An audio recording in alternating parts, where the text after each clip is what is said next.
Hello and welcome to the latest edition of Hearts Standard. I am James Cairney and today I'm joined by our very own resident analyst, Tom Irving. How are you doing, Tom? Good. How are you doing? I'm doing all right, thanks. Doing all right. It's a big weekend coming up ahead. It's the final pre-split Premiership fixture. Hearts are, of course, at home to Livingston. Kick off at 3 o'clock at Tynecastle Park on Saturday afternoon. But before we get into all of that, let's have a quick word about our sponsors. Viessmann, renowned for their exceptional German engineering, is a leader in the boiler industry worldwide. They've now partnered with Scotland's own award-winning installation team, MPH Boilers, for a collaboration that's a match made in Scotland. When it comes to heating, Viessmann boilers stand out with efficiency and reliability, thanks to their advanced technology. And with the local expertise of MPH Boilers, you're guaranteed top-tier installation and service. Together, they're offering an unbeatable deal. A free internet controller with every Viessmann boiler, making it effortless to control your heating. Plus, they're throwing in your first year's service for free, ensuring your peace of mind. If you've been thinking about upgrading your boiler, there's never been a better opportunity. With Viessmann's world-class engineering and MPH Boilers' award-winning service, your home heating is in the best hands. Viessmann and MPH Boilers, it's a match made in Scotland. Don't wait until it's too cold. Check them out today and step into a warmer, more efficient home. There we are. Lovely. So anyway, the reason that we've got Tom on the show today in particular is because he has written an excellent analysis piece that's up on the Heart Standard website just now. It went up this morning. It's also available on the app. I'd highly recommend you give it a read. And as always, I'll plug the app and say that the wee graphs and pictures and all the rest of it, they look better on there, so it's that wee bit sharper. Anyway, so I digress.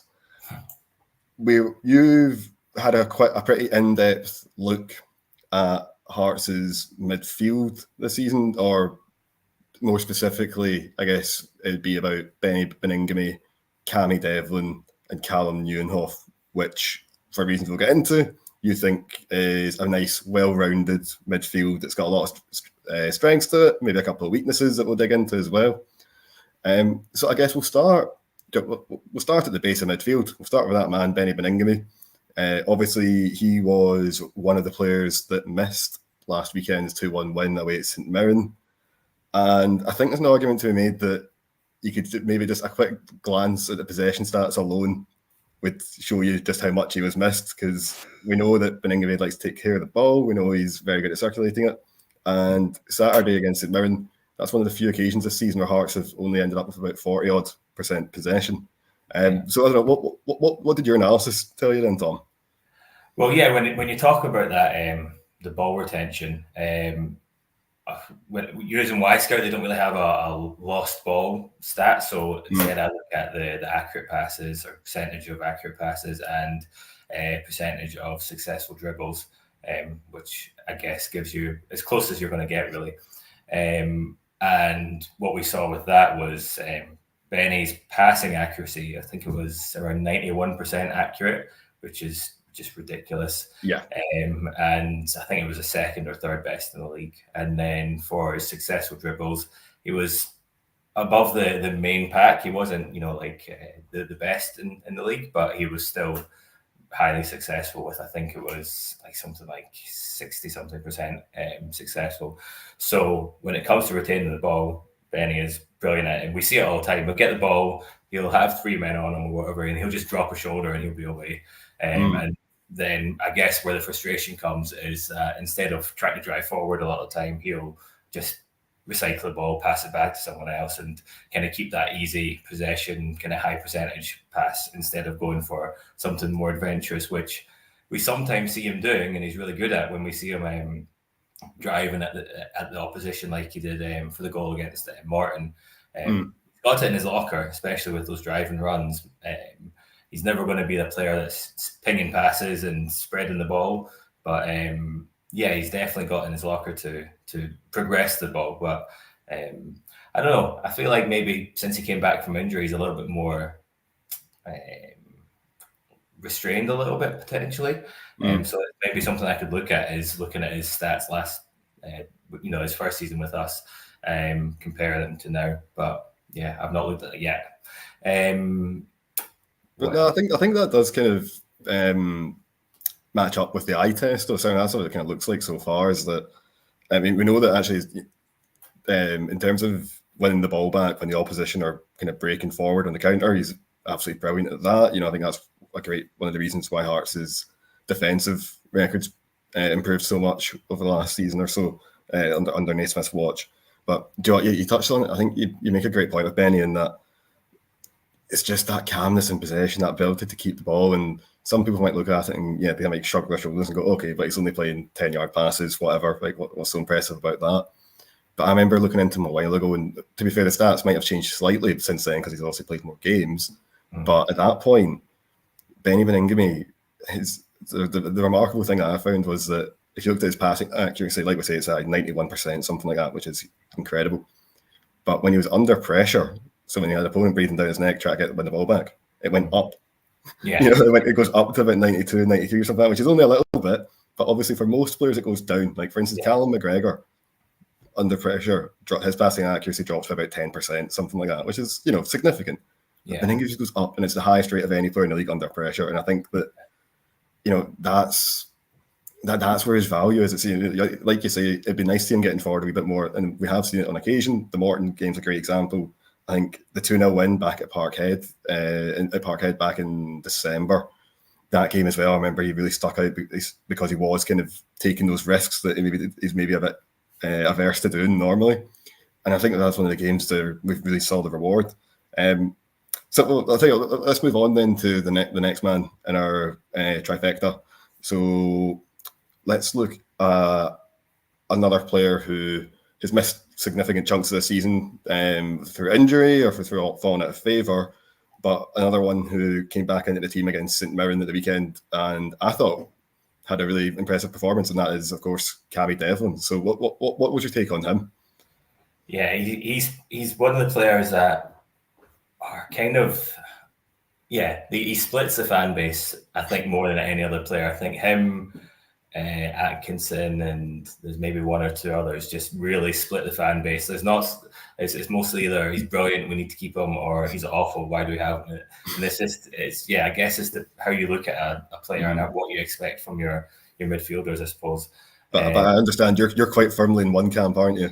Yeah, I love him. I think he's brilliant. I think he's one of the players that if we were to lose him, like we would notice it significantly. I know he's not played as much this year, but he has been injured, and we added Nieuwhof to the squad, and he's been brilliant.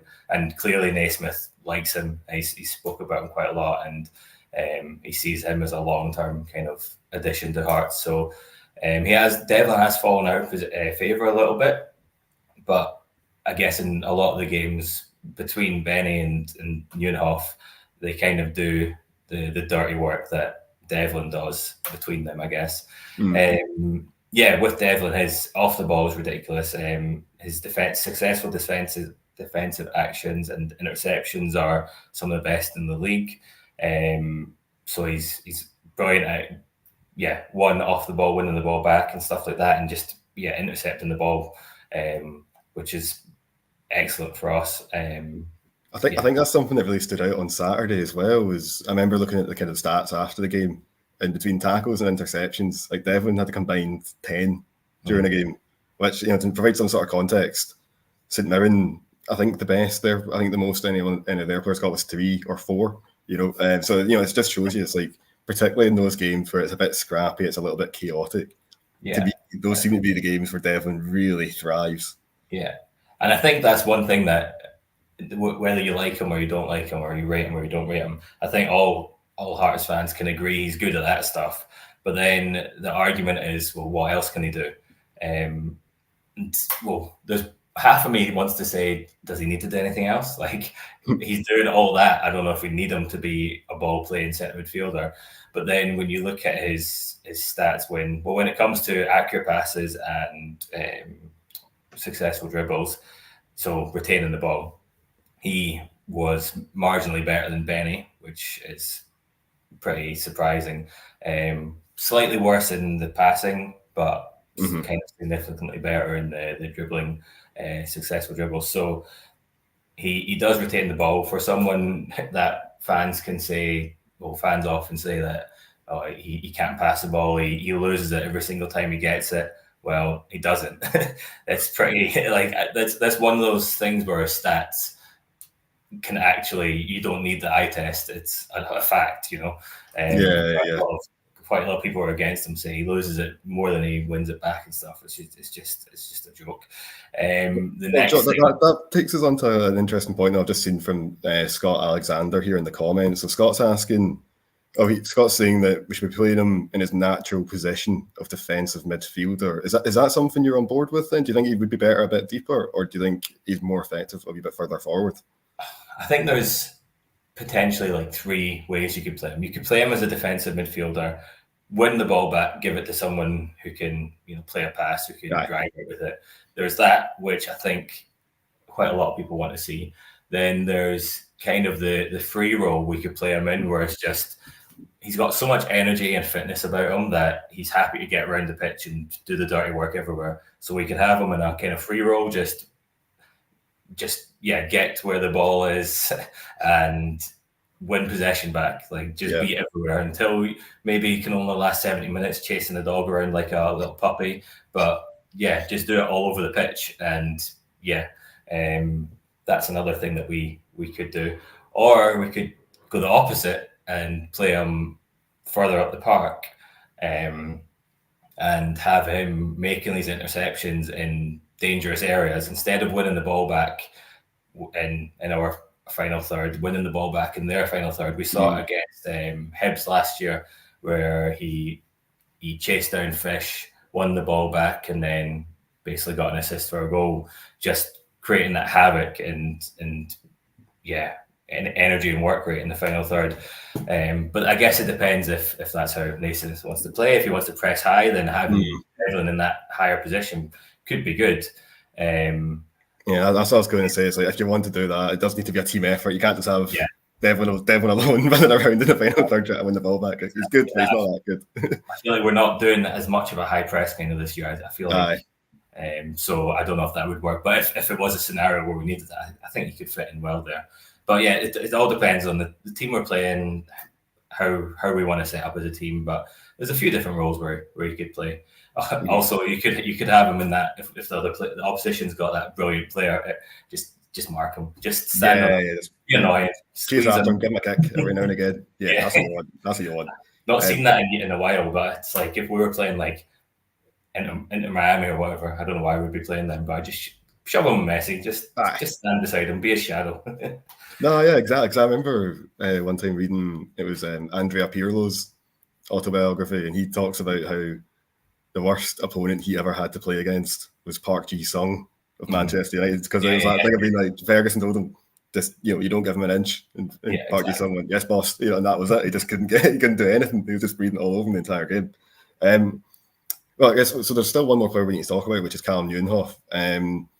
As we've discussed pretty extensively on this podcast, he's a player who, when he first arrived, maybe took a bit of time to settle, to find his feet in Scottish football. Naismith, though, was always adamant that not only was there a player in there, but this was going to be a key Hearts player, hopefully for years to come. And certainly, kind of going towards the end of last year, turn of the year, but that's what we started to see regularly. Obviously, he picked up a knock during the 2-0 win over Celtic last month, and he's not played since. But we do think we're hoping that he'll be back in the squad tomorrow. How important a player has he been for Hearts? What is it that he's good at? Because I guess that was a question that was on a lot of fans' lips, maybe in the first half of the season, when they were going, what is it he brings to this team? So having kind of dug through the data, what did you think? Yeah, so with Nieuwhof, I feel like when he came in, the Australian League's really different to the Scottish League. It's not as fast, it's not as aggressive. It's I guess a lot of people would say easier in that aspect, but it's just different, really. So coming into Scotland as a young boy, he's only 21 still. I think he's 22 at the time when he moved. I think, He's a young boy moving around the other side of the world, and it was always going to be hard. People expected him to come on against, Leeds were playing pre-season and be a game changer, but he'd arrived in the country about 2 days before, I think he's got a fairly awkward technique as well, and he's just got that kind of, I don't know, he's got like a childish demeanor about him a little bit. So I feel like people judge him a little bit harshly because he doesn't, I don't know, he's just got that awkward technique about him, which isn't a bad thing. It's just different. But yeah, with him, he took a little while to settle in, and this is one area where kind of data and stats, I don't think, tell the whole picture. So if you look at, I'm sure everyone who's watching this video has read our article already, but you'll see his stats aren't as good as others in most aspect, actually, but it's not really what you see on the pitch. So I feel like a lot of his, for example, his passes and dribbles, his accuracy and successful dribbles aren't as good, but I feel like that might be because he's doing harder dribbles, harder passes, looking for more impressive passes and more cutting passes and stuff, which the stats don't see exactly. You'd have to watch a player, so I feel like he as well as that, the beginning half of the season, he was, like we talked about, kind of getting used to the league, and he would have flashes of brilliance, but you would say, he was still getting used to the league. So I feel like his stats if we looked at his stats from January, February, whenever the winter break ended, to the end of the season, when we get to it, I think his stats from that half of the season to the first half of the season are going to be night and day. So it's one that I'm going to come back to in 6 weeks' time or whenever the season ends, and have a little look at how much he's improved. Because I think I don't know if Hearts do that. No, I don't think they do that in adult football, do they? Most improved, like when you're under 10s or whatever. But if we were looking at a most improved Hearts player of the year, I'm pretty sure by the eye test and by the data, it'll be Hoff. It's certainly in the conversation for sure. I guess I totally get what you're saying about how there might not be anything in particular, and you look at the data that you go, oh, that's what he's brilliant at. Because, and like you say, with guys like Devlin or Baningime, it's really obvious because they're some of the best in the league at the things that they're good at. And then you get someone like Nieuwhof, where for me, the way I see him is someone who, maybe doesn't have like one or two areas you think, oh God, he's absolutely sensational at that. But he's just a really solid all-round player, pretty much across the board. Like, he's not really bad at anything. He's just like really well-rounded, and that, I think, having that kind of player in the midfield that who can kind of do a little bit of everything, you do need that kind of typical number 8, I suppose. Yeah, and with when you look at the last two graphs in the article, I speak about the shot assists, which are basically the pass and then the person takes a shot. I know it's self-explanatory, but it doesn't. Sometimes people don't know what that is because it's not really a stat people speak about. But that passes to the penalty area, he was better than Benny and Devlin by a fair amount, which again shows why maybe his passing accuracy and stuff isn't as great, because he's passing these balls in a more advanced position into a bit more probably a crowded area. And then with the assists and goals, he was a little bit better than Benny and Devlin, because Benny and Devlin haven't got any assists or goals this season. But again, it's something that we saw him score 2 goals in 2 weeks, I think it was, maybe consecutive games before getting injured. So I feel like, again, come the end of the season, we're probably going to see him scoring and getting a few more assists. So he'll probably be a little bit higher up and looking a little bit better come end of the season.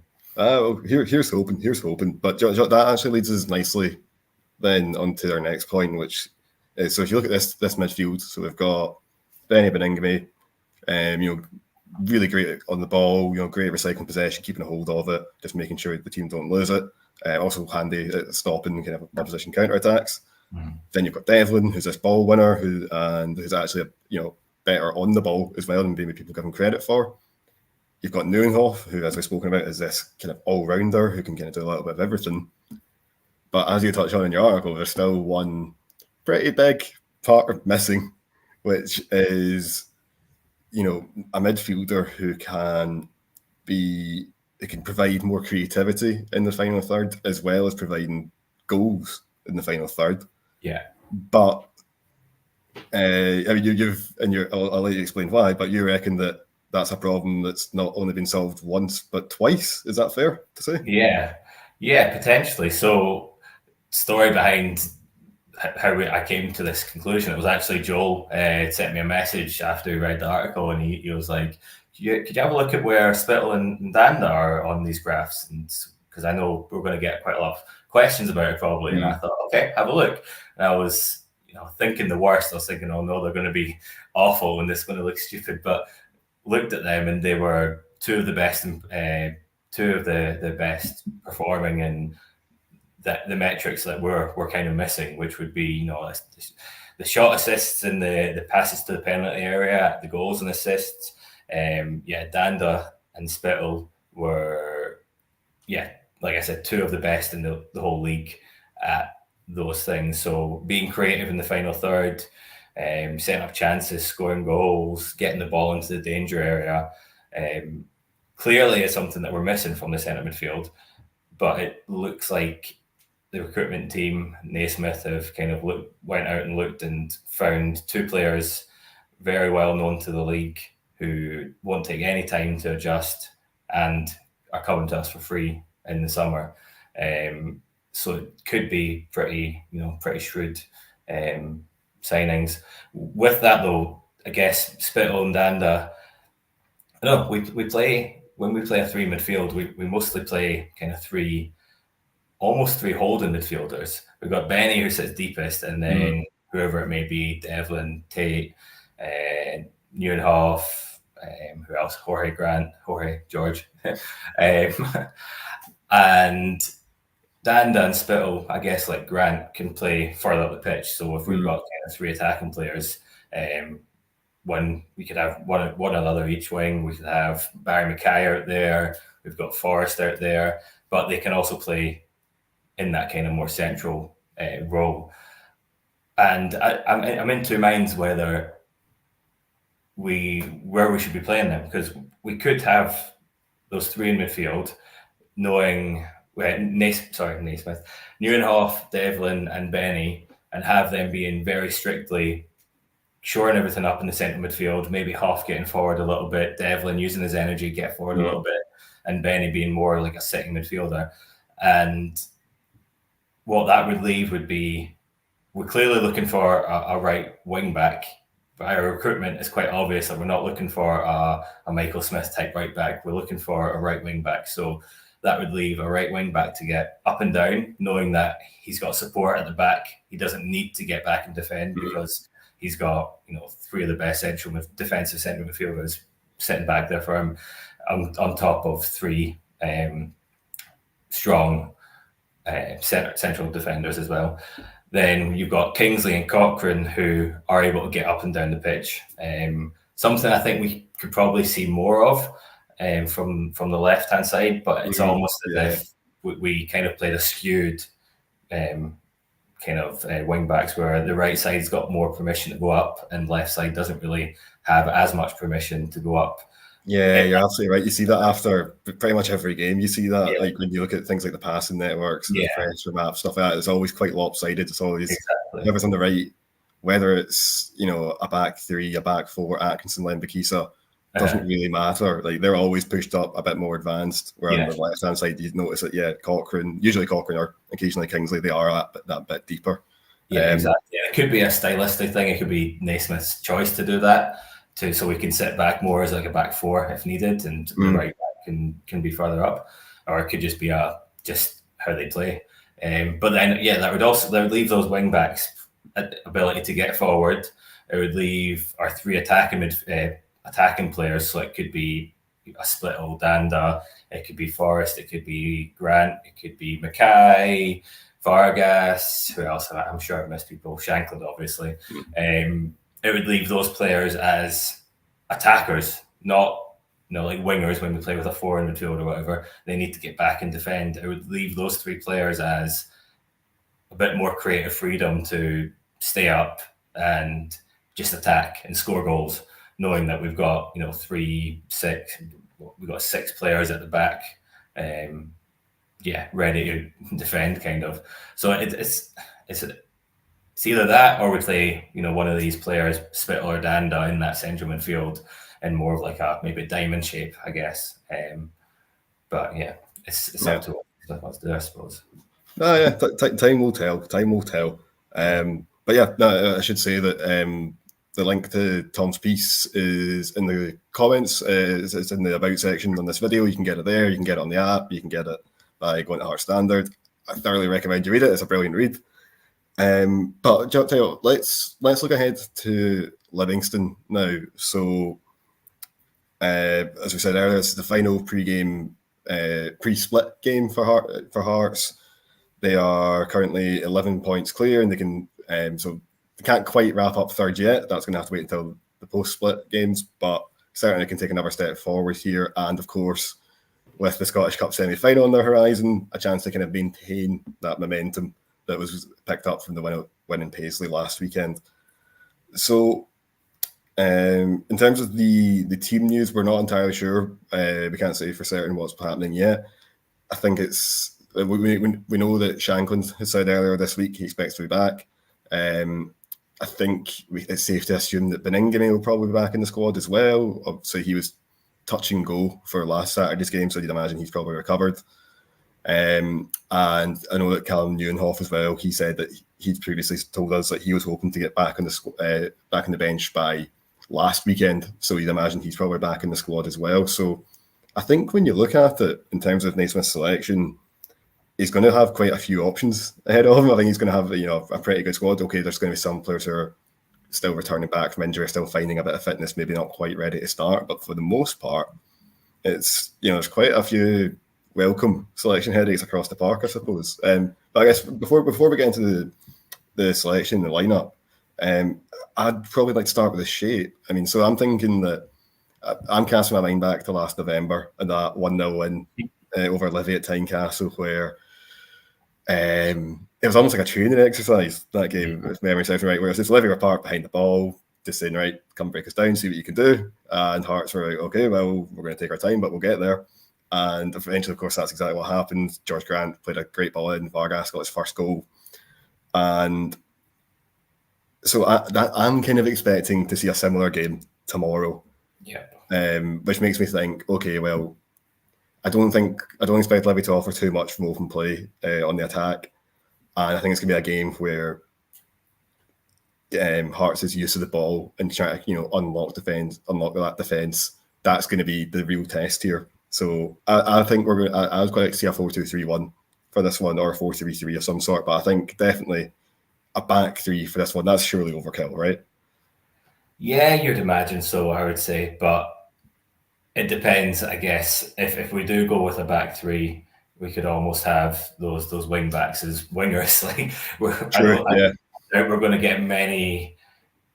Yeah, I doubt we're going to get many attacks from Livingston. Never mind many touches in the Hearts half. Like that game in November, it was a horrible game to watch. It was almost as if they didn't want to attack. But yeah, we need to make sure we're not caught out on that one counter attack that could ruin the game for us. But I'm between a few minds what shape, but I would say probably four at the back would make more sense. Yeah, you're right. Yeah, so I think in terms of the back four, I mean, so I've just read up my predicted lineup that'll be going out later this afternoon, I believe.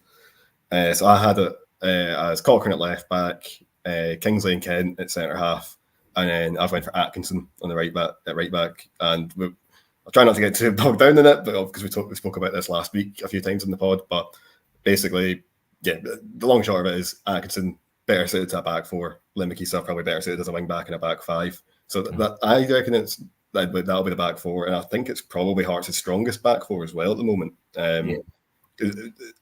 If would you see any dispute with that? I mean, I guess the only thing you'd maybe say is that Kingsley obviously came off at half-time in Paisley last weekend. Will he be fit enough to start? Maybe, maybe not. Who knows? I think it was a hamstring issue that Naismith said after the match that he'd been suffering from, so we might see Rowles brought back in. But again, this is what we're saying earlier. There are these options now, whereas at other stages of the season, that's not always been the case. I feel like between Cochrane, Kingsley, and Rowles, it's so harsh to drop one of them or not have them in the starting team. All three of them would start for probably start for every team outside the Old Firm. And yeah, it would be harsh to leave anyone out, but you'd probably want to go with the more attacking options. And with Kingsley in centre back, he's brilliant at driving out with the ball. So is Rowles, though. Well, I guess Kingsley's got that that long range passing ability, the ability to curl it as well. If he gets no idea. Rowles, for all his strengths, can't really do that, can he? Yeah, he's not as much got that ability. And then Cochrane, I think he's a better left back in this. Well, I guess all three of them play left back every now and then. I think Cochrane's the more stable left back, and I think Kingsley is very much a left centre back nowadays. I think Cochrane as well was absolutely superb in the St Mirren game again. I think, if memory serves me right, I think he had 8 tackles in the game, which again, is a lot. I think most players maybe get 2, maybe 3. If you've had 4, you've had a good game. So you got 8, which is just remarkable. I was going to say one of the best things about that game was, I can't remember the boy's name, right midfielder for St Mirren, McMenamin, yeah, that's one. He beat him 3 times in a row, but then didn't get past him once. I don't know how that makes sense, but we went past him. Cochrane caught up with him, and then come back, and he ended up blocking his cross, and I think we had a throw in from it or something. So it's like he did that a few times. He just couldn't get past him. But I guess let's move on to the midfield then. Is it a silly question for me to ask you what I think you'd like the midfield to be, or what you expect, I suppose? Well, with Hoff and Benny both being out injured last week, I'm a bit cautious about putting both of them in. But then they're probably Naismith's kind of favourite partnership right now. So I think we're going to see the 4-2-3-1 you mentioned, I think could be quite likely with, I would probably say, Benny and Hoff sitting in that deep position. But there could be, I'd be more inclined to say Devlin sitting, Devlin starting the game with Hoff potentially coming on later, because by the sounds of it, he's the one with the least match fitness right now. So I'll probably go with Benny and Devlin to start. We saw them the beginning of the time together before Benny had his knee injury. They were incredible together, absolutely incredible. And they've not really played that much together this season. So it'd be good to see them, back in that 2 together. It's one that's reliable. We know what we're expecting. And Benny's only been out for just that 1 game, 2 games. Yeah, it's just that 1 game. Yeah, so I don't think he's not going to have lost any fitness. So I think that 2 probably will start in that 2 in midfield. But wouldn't be surprised if Hoff starts, depending on his fitness levels. Yeah, I'm inclined to agree. I mean, that's what basically I've got in my predicted lineup. I had Devlin and Baningime coming back in. Like you say, I think Baningime, he's missed 1 game. I would imagine if he's fit, he'll play. Whereas Nieuwhof, obviously, he's missed about a month or so now. So I'd be surprised if Nieuwhof went straight back in the starting lineup, but you never know. So I think it'll be that pairing of Devlin and Baningime, and then probably I'd expect Grant in ahead of them as well. Again, I thought he had a good game against St Mirren, and we know that he can kind of blow hot and cold at times. But I think that right now he is, in terms of kind of that kind of playmaker attacking midfield role, he's by far the most. I know I don't have to say he's hot and cold, but I think he's by far the most consistent performer in there. For instance, because the other options you've got Scott Fraser, who's not really played much at all since he's come in. You could maybe move Barry Mackay in there, I suppose, but that'd be a bit of an experiment. He's not done that too much. The other option, of course, would be maybe dropping Shankland in there and moving Vargas a wee bit further forward. But to be honest, do you want to move a guy that's got 30-odd goals this season further back park? Probably not. That's the way I see the midfield. And then in terms of the front line, as we said earlier, Shankland. Obviously, if he's feeling better, he'll play. He said earlier in the week he's feeling better, so we can safely assume he'll be leading the line. And in terms of who's supporting him on the wings, I expect we'll probably see Kenneth Vargas start on the right. Obviously, he's in good form at the moment anyway, but also it doesn't escape my notice that he's got 2 goals in 2 games against Livy. He seems to know what he's doing in there, so I'd like to see him start. But then I think on the other side, normally I'd go for Alan Forrest at this point, but I actually think we might see Barry Mackay come back into the team just because we know there's going to be this wall of yellow shirts discamped on the 18-yard line tomorrow afternoon, and we do know that you need someone who can just kind of produce that little bit of moment of magic out of nothing with just an expert pass or a brilliant cross. And I just think that Barry Mackay, well, yes, he's still coming back from injury. Last season they've struggled to replicate his initial form, but I still think that he's got that little bit of ability that I don't think Alan Forrest does. For all Alan Forrest's great qualities, we know that his final ball can sometimes let him down. And I think particularly in a game like this, that's something where that could be the difference between a draw and a win. Mm-hmm.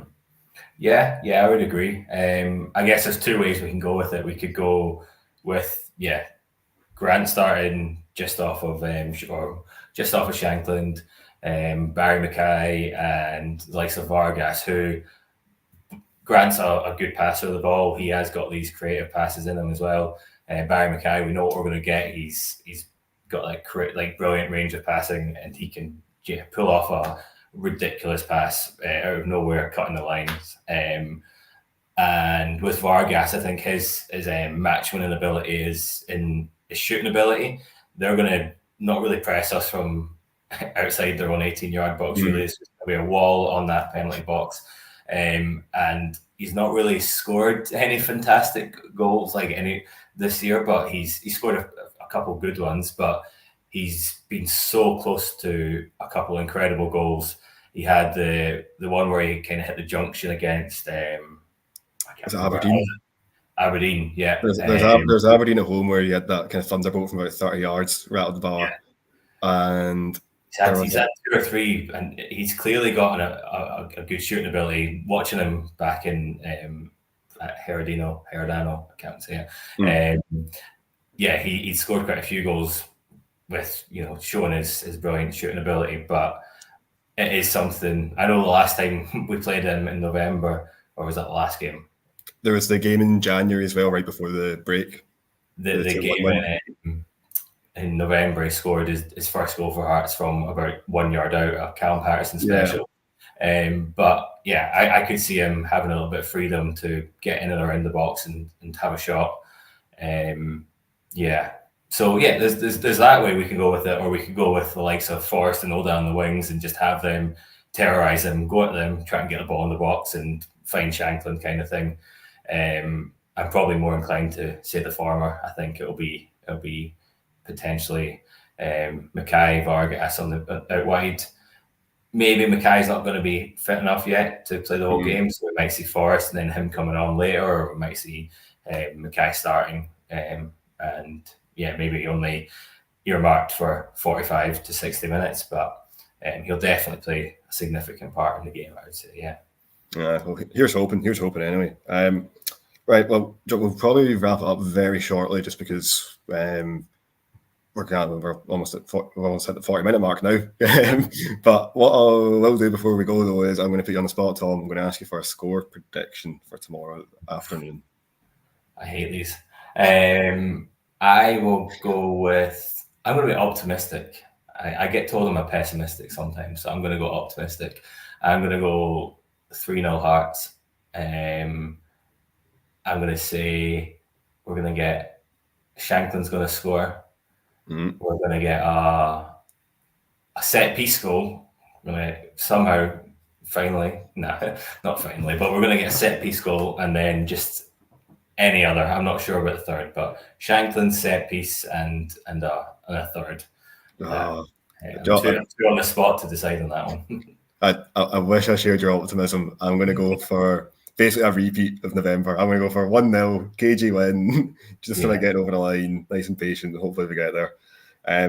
But right, we'll probably call it a day there then, because people got better things to be doing than listening to us all day. But just like to say thanks so much to everyone who's tuned in, listening on this as a podcast, subscribing to the website, just engaging with us generally. It really does mean the world to us, and it makes all the difference. And a big huge thank you, of course, to Tom as well for coming on and for another excellent piece of analysis. Again, highly recommend you read that. You can get it on heartstandard.co.uk or you can get it on the app. And a wee reminder as well for those that haven't subscribed, you can do so you can get 4 months of access for just £4 at www.heartstandard.co.uk/subscribe. So in terms of the next few days, we'll have all our usual match day content. There will be stuff we'll have Q&As from the press conference today. They'll be going up later tonight and first thing in the morning. We'll have an injury news. We'll have predictable lineups. We'll have our instant analysis from the game itself, and we'll have all the usual post-match reaction and data and tactical analysis. So we will be back on Monday, where hopefully we'll be digging into another Heart of Midlothian win. But until then, we will see you later. So yeah, thanks for joining us, and thanks again, Tom. See you later.